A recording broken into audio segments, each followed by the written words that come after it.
In 1998, Dan Hogan's achievements as a golfer earned him a spot in the Colorado Golf Hall of Fame.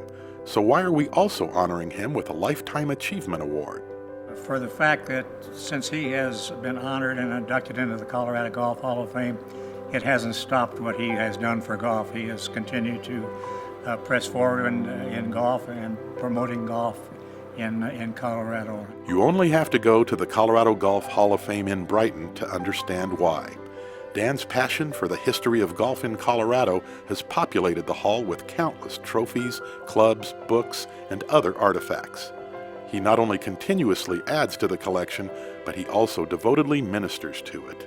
I think being a good player prompted his interest in other good players and in the history of those people and golf courses and golf writers following that, actually. He's very well read, and I think he probably knows more about the history of golf in Colorado than anybody else.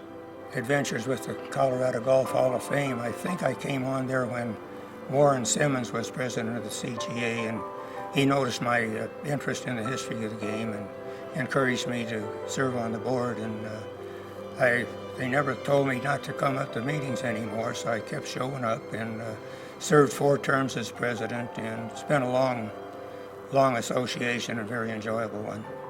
Beyond his contributions to the Hall of Fame, Dan has become the resource for anyone wanting to know about the history of golf in both Colorado and beyond.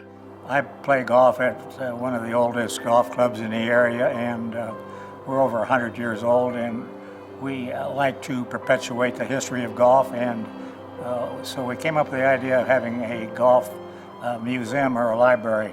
And as soon as Dan Hogan heard about that, he showed up at the Lakewood Country Club with 2 boxes full of historical books to start our library. So the members at Lakewood and myself particularly appreciate that.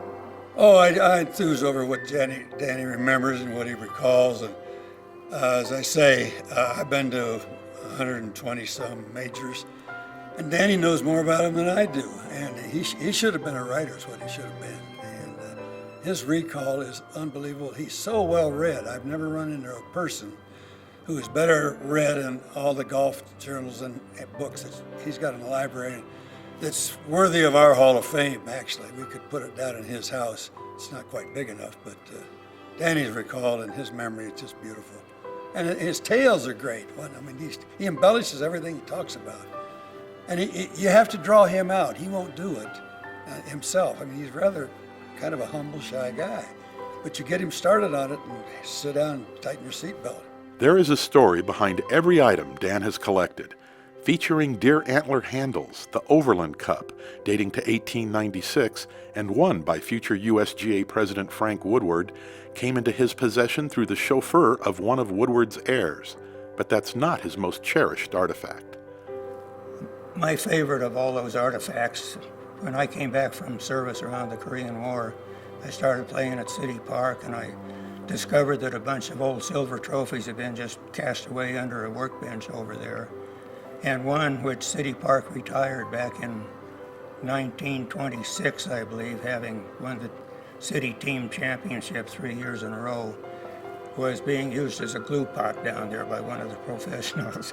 That was a beautiful old silver trophy with big arms on it and so on, and I retrieved that and several others and took them home and scraped and boiled, and now they're all on display either at City Park or out at the Hall of Fame. Every time you turn around, he's found a new trophy from someplace. And we have to do a little more history digging, but he comes up with the craziest things you've ever seen, and that's what keeps our Hall of Fame growing. He also is the caretaker out there. I mean, he tenders that like it's a baby. I mean, he washes the cases, he changes things around, makes them better.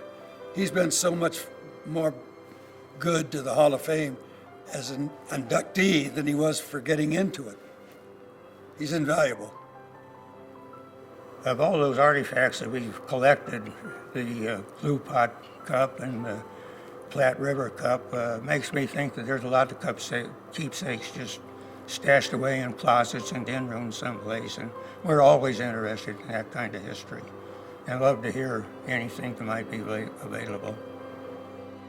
For his never-ending devotion to preserving the history of the game, the Colorado Golf Hall of Fame is proud to present Dan Hogan with its Lifetime Achievement Award.